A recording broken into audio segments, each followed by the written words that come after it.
வணக்கம். பரபரப்பு மீடியா செய்திகளுக்காக நான் நிரோஷன். இஸ்ரேலின் முன்னாள் மூத்த உளவுத்துறை அதிகாரி மிரி ஐசின் வெளியிட்ட தகவலில் ஈரானுடனான ஒரு முழுமையான போரில் இஸ்ரேலில் சுமார் 5000 பொதுமக்கள் இறக்கலாம் என்ற கணிப்பு இருந்த போதிலும் இஸ்ரேலின் தலைமை அதற்கு தயாராக இருந்தது. ஆனால் ஈரானால் கடுமையான சேதத்தை ஏற்படுத்த முடியவில்லை என்று தெரிவித்தார். அவர் மேலும் தெரிவித்த போது, இஸ்ரேலுக்குள் சேதம் ஏற்படுகிறது.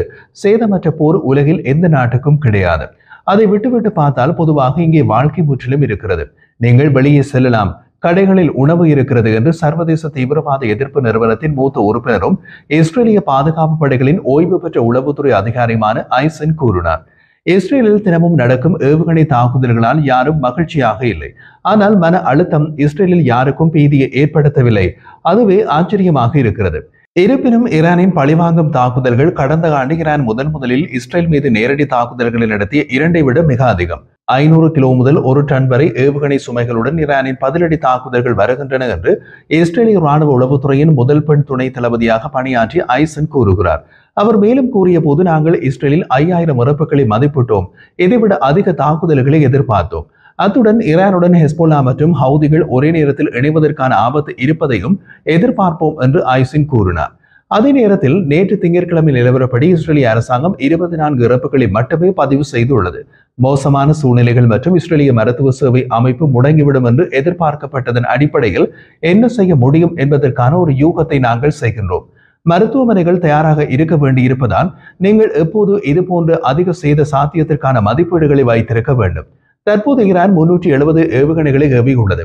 அவற்றில் 30 ஏவுகணைகளை இஸ்ரேலிய வான் பாதுகாப்புகள் தடுக்க முடியவில்லை. அது நகர்ப்புறங்களை தாக்கும் போது அங்குள்ள பேரழிவை நீங்கள் காண்கிறீர்கள். ஆனால் இஸ்ரேல் அதன் வான் பாதுகாப்பு அமைப்புகளுடன் 90% அதிகமாக இடைமறித்துள்ளது. இது ஆச்சரியமாக இருக்கிறது என்று அவர் தெரிவித்தார். ஈரானின் தரையிலிருந்து தரைக்கு ஏவுகணை ஏவும் ஏவுகளில் 3இல் 1 பங்கை அளித்து விட்டதாக இஸ்ரேலிய ராணுவம் நேற்று திங்கட்கிழமை கூறியது. ஈரானின் கட்டளை மற்றும் கட்டுப்பாட்டு தலைமையை அளிக்கும் இஸ்ரேலின் உக்தி முக்கியமானது என்று அவர் கூறினார். இந்த நடவடிக்கையிலிருந்து மீள ஈரானுக்கு 12 முதல் 15 மணி நேரம் எடுத்தது. வெள்ளிக்கிழமை காலை நடந்த முதல் அலை தாக்குதல்களில் இஸ்ரேல் ஈரானின் மூத்த ராணுவ தலைவர்களை கொன்றது மற்றும் வான் பாதுகாப்பு ஏவுகணை தளங்கள் மற்றும் 2 அணுசக்தி நிலையங்களை தாக்கியது. நான் உடனடி ஈரானின் பதிலடியை எதிர்பார்த்தேன். அது இல்லாததற்கு காரணம் நாங்கள் அந்த அனைத்து படிநிலைகளையும் அகற்றிவிட்டோம். அதை மீண்டும் பெற பல மணி நேரம் எடுத்தது. எனவே ஈரான் பதிலடி இரவு 9 மணிக்கு தொடங்கியது என்று அவர் கூறினார். ஈரானில் இருந்து இஸ்ரேலை நோக்கி நடந்த தாக்குதல்கள் பெரும்பாலும் பொதுமக்கள் இலக்குகளை தாக்கியுள்ளன. இதுவரை அதிக மக்கள் தொகை கொண்ட நகர்ப்புற மையங்களில் 24 பேர் கொல்லப்பட்டனர். திங்கட்கிழமை நிலவரப்படவே மொத்தம் 708 பேர் காயமடைந்துள்ளதாக இஸ்ரேலிய மருத்துவ மீட்பு சேவை மேகன் டேவிட் அடோம் கூறினார். சிரியாவை போலவே ஈரானின் பல ராணுவ மற்றும் அணுசக்தி தளங்கள் ஆழமான நிலத்தடியில் உள்ளன மற்றும் நகர்ப்புறங்களிலும் ஆழமாக அமைக்கப்பட்டுள்ளன. அதாவது இஸ்ரேல் எச்சரிக்கைகளை அனுப்பிய போதிலும் ஈரானிய தரப்பில் மனித உயிரிழப்பும் இருக்கும் என்று ஐசின் கூறினார். தலைநகரில் நடந்த பெரிய தாக்குதல்களுக்கு பின்னர் கடந்த வெள்ளிக்கிழமை முதல் டெஹ்ரானின் பல சுற்றுப்புறங்களில் மக்கள் வெளியேறி வருகின்றனர். நேற்று வெள்ளிக்கிழமை முதல் 224 ஈரானியர்கள் கொல்லப்பட்டுள்ளதாகவும் 1200க்கும் மேற்பட்டோர் காயமடைந்துள்ளதாகவும் ஈரானின் சுகாதார அமைச்சு தெரிவித்துள்ளது. இவர்களில் 90% பொதுமக்கள் என்றும் ஈரான் தெரிவித்தது. இஸ்ரேலின் தாக்குதல் அதன் எதிரியின் அணுசக்தி திட்டத்தில் கவனம் செலுத்தியது என்று ஐசின் கூறினார். அணு ஆயுதம் இங்கு இறுதி ஆட்டம். அதற்கான தாக்குதல்கள் ஏற்கனவே செயல்பட்டு வருகின்றன என்று அவர் கூறினார். இஸ்ரேலுடனான 4 நாள் போரில் ஈரான் பின்வாங்கியுள்ளது என்றும் டெஹ்ரான் விரைவாக ராஜதந்திரத்தை நாட வேண்டும் என்றும் அமெரிக்க ஜனாதிபதி டொனால்ட் ட்ரம்ப் கூறினார். ஈரான் இந்த போரில் வெற்றி பெறவில்லை என்று கனடாவில் நடக்கும் G7 உச்சி மாநாட்டில் நேற்று திங்கட்கிழமை ட்ரம்ப் கூறினார். அவர்கள் பேச வேண்டும், அவர்கள் உடனடியாக அதை செய்ய வேண்டும் என்றும் அவர் எச்சரித்தார்.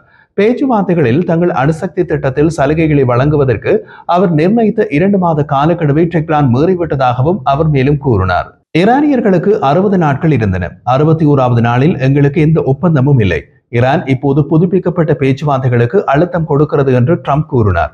அமெரிக்காவின் நேரடி ராணுவ ஈடுபாட்டை தூண்டுவது எது என்பதை ட்ரம்ப் விளக்க மறுத்துவிட்டார். நான் அதை பற்றி பேச விரும்பவில்லை. ஆனால் இஸ்ரேலுக்கான அவரது ஆதரவு சந்தேகத்திற்கு இடமின்றி இருந்தது. நாங்கள் எப்போதும் இஸ்ரேலை ஆதரித்து வருகிறோம் என்று அவர் கூறினார்.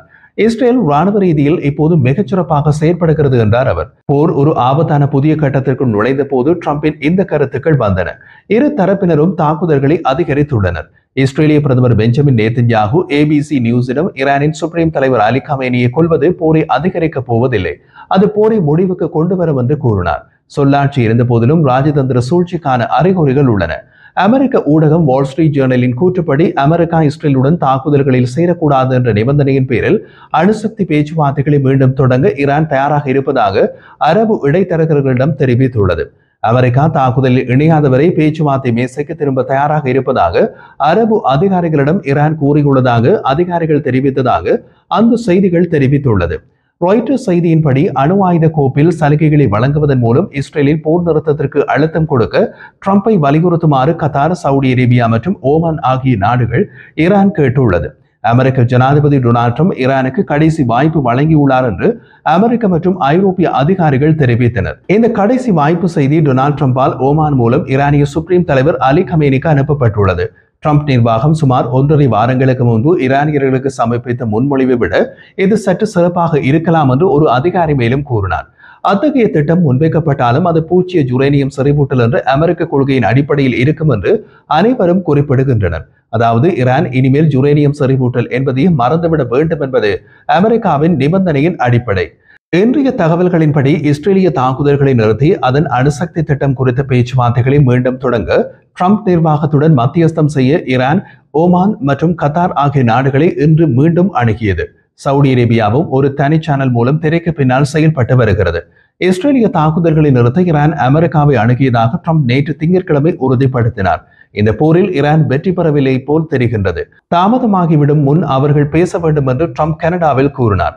பிரதமர் பெஞ்சமின் நேதன்யாகு ஏபிசிக்கு அளித்த பேட்டியில் ஈரானின் போர் நிறுத்தத்திற்கான முயற்சிகள் குறித்து பதிலளித்தார். அது பற்றி கூறிய அவர், இது எனக்கு ஆச்சரியமாக இல்லை. அவர்கள் இந்த போலி பேச்சுவார்த்தைகளை தொடர விரும்புகிறார்கள்.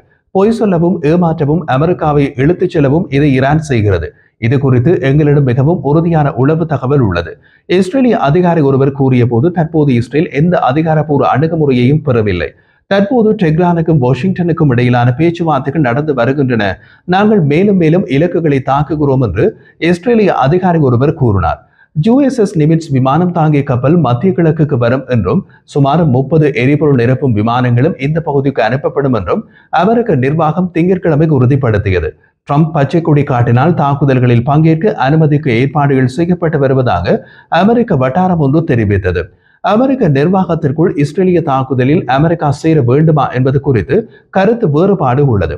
அமெரிக்க மத்திய கட்டளை தளம் இஸ்ரேலிய தாக்குதலில் அமெரிக்கா இணைவது சரியான செயல் என்று நம்புகிறது.